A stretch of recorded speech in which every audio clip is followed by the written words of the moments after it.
And I'm sure you know, you guys are not known for skyscrapers over there.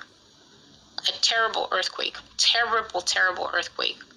It's not as if these areas here, even South America, even America, we're going to feel that earthquake. There's a section of the Bible that actually says that the mountains will be moved out of their place. There is coming a global earthquake of such magnitude that there is not a single place that is going to remain the same. Something is going to happen on this earth that we will all feel at the same time. The big one, they call it in California, but it's not going to be California localized. It's going to be one that it will be as if God himself in heaven kicked this world. If he took his holy foot and kicked this world that is down here between his feet, because he's simply sick and tired of all our mess and the noise that we make. Because Pharaoh is the poster child for how pride works. When a person is prideful and you beg them, they get harder. When a person is full of pride, every time you say, no, but I just want to talk about this, they get harder, they get more arrogant. The more you beg them, they get harder. Especially if you say, it's your own soul, I'm trying to help you. They harden on the inside, because that is what pride does. It hardens with pursuit. It hardens, it does not respond to reason. The only thing that can break pride is the fall. When people fall, when they smash to interesting pieces on the ground, then they show up on the internet giving public apologies. Why? You think they're sorry? It's because they've been caught out. It's because of the fall. The fall is the only thing that breaks pride. That's why God allows the fall. Without that pride breaking, when you're encased in pride, Satan actually has you. Satan has you absolutely. Nobody can reach you. Even the gospel will not reach you. Pride has to be broken first. It has to be humbled.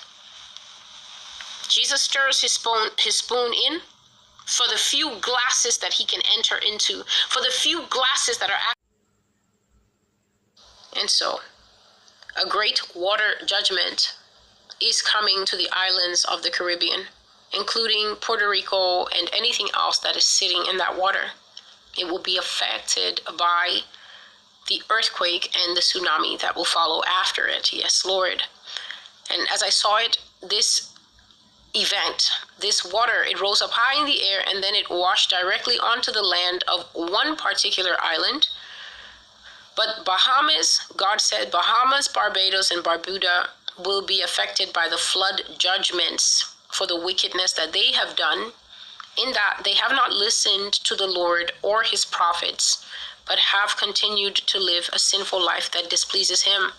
This water will wash so high up that everything that is on the ground will be sitting in water high enough to damage buildings forever and to wash a lot of things, including human beings and all that they have, all that pertains to their way of life, away and into the sea.